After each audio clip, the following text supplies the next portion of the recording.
Di video sebelumnya kita sudah membahas mengenai tabel distribusi frekuensi. Sekarang kita akan mencoba belajar secara langsung untuk menyiapkan dan membuat tabel distribusi frekuensi. Di sini saya menggunakan aplikasi yang umumnya kita punyai, yaitu Microsoft Excel. Nah, di sini sebagai contoh saya mempunyai data 80 nilai ujian dari 80 siswa. Di kolom pertama adalah nomor urut dan kolom kedua adalah nilai ujian. Langkah pertama kita harus mengurutkan data. Saya menggunakan fitur sort di Excel untuk mengurutkan data dari terkecil sampai terbesar. Kemudian langkah berikutnya adalah menentukan jangkauan. Jangkauan didapatkan dengan mengurangi nilai terbesar dengan nilai terkecil.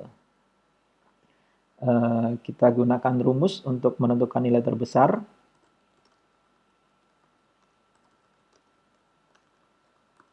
Dan nilai terkecil. Sebetulnya kita bisa langsung lihat nilai terbesarnya adalah 99 dan nilai terkecilnya adalah 35. Tapi di sini kita mencoba menggunakan rumus dasar di Excel yaitu min dan max. Max untuk menentukan nilai terbesar dan min untuk menentukan nilai terkecil. Oke, kita dapat nilai terbesar adalah 99 dan nilai terkecil adalah 35. Maka jangkauannya adalah 99 kurangi 35, hasilnya adalah 64. Ini jangkauannya. Kemudian kita berlanjut ke langkah berikutnya, yaitu menentukan banyaknya kelas. Banyaknya kelas dihitung menggunakan rumus rumusnya adalah 1 ditambah 3,3 dikalikan log n, di mana n itu adalah jumlah data. Nah, kita tuliskan rumusnya di sini. Banyaknya kelas adalah 1 ditambah 3,3. Di sini saya menggunakan koma karena settingan di Excel saya sudah menggunakan simbol koma sebagai tanda desimal. Bagi kalian yang komputernya masih menggunakan titik, mohon disesuaikan. 3,3 kali log. Di sini ada fungsi log. Kita bisa langsung mengetikkan 80 atau menggunakan rumus untuk menghitung jumlah data yang ada di rentang ini. Kita lihat. Ya. Di sini banyaknya kelas adalah 7,28. Karena kelas itu merupakan bilangan bulat, kita bulatkan menjadi 7. Oke. Langkah selanjutnya atau langkah keempat adalah menentukan interval kelas. Interval kelas didapatkan dengan membagi rentang atau jangkauan dengan banyaknya kelas. Berarti kita membagi jangkauan dengan banyaknya kelas. Hasilnya 9,14. Nah,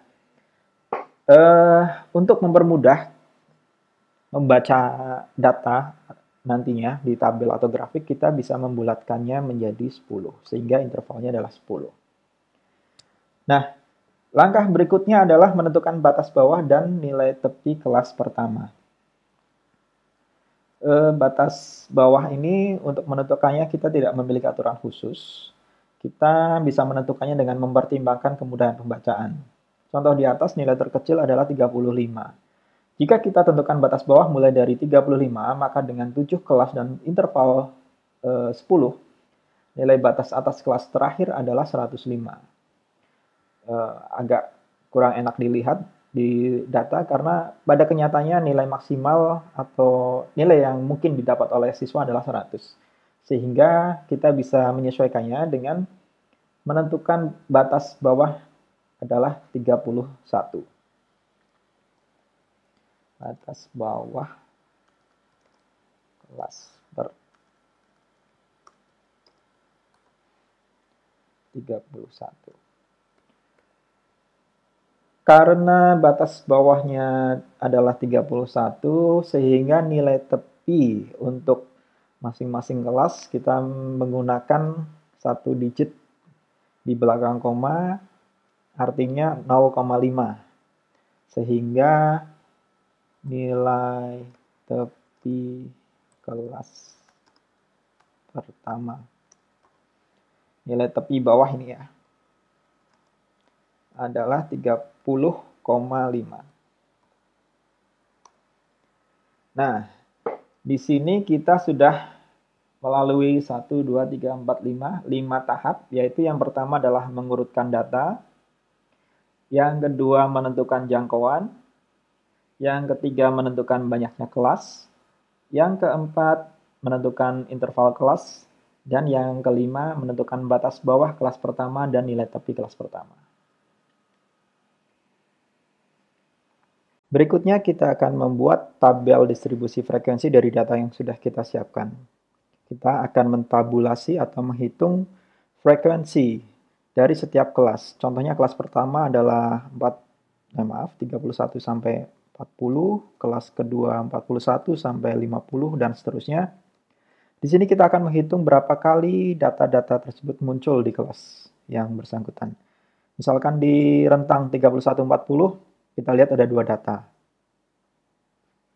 Tapi cara ini akan memakan waktu lama dan tidak tepat ya, tidak akurat karena kadang-kadang mungkin kita salah menghitung. Kita lebih baik menggunakan fitur yang sudah disediakan oleh Microsoft Excel yaitu pivot table. Kita pilih datanya, kemudian insert pivot table. Saya pilih new worksheet di sini agar datanya bersih. Kemudian nilai ujian ini kita tarik sebagai rows atau baris. Abaikan dulu data yang muncul. Nah, di sini seharusnya bukan sum of nilai ujian, tapi count. Dan di sini juga seharusnya muncul sebagai grup. Contohnya tadi 31 sampai 40 dan seterusnya. Kita adjust dulu yang nilai ujian ini. Sorot salah satu sel, kemudian klik kanan, dan value field setting, pilih count. Oke. Kemudian kita pilih grup di row label. Kita pilih grup. Starting at 31, ending at, kita bisa ending 100. By ini adalah interval. Tadi intervalnya adalah 10. Kita klik OK. Nah, di sini langsung terlihat. Ini kita sebut sebagai kelas. Ada 7 kelas di sini. 1, 2, 3, 4, 5, 6, 7. Dan ini adalah frekuensinya.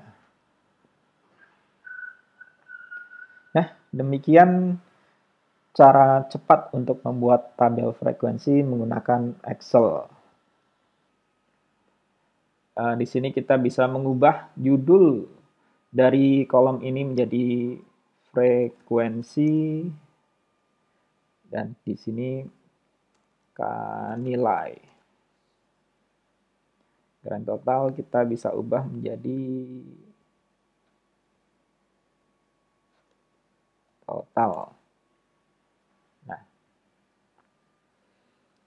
kita juga bisa membuat chart atau grafik atau diagram dari data ini. Kita pilih lagi, kemudian kita klik pivot chart. Otomatis langsung terbuat sebuah grafik atau diagram batang yang menggambarkan distribusi setiap kelompok dari nilai ujian tersebut. Oke, demikian tutorial dari saya. Terima kasih.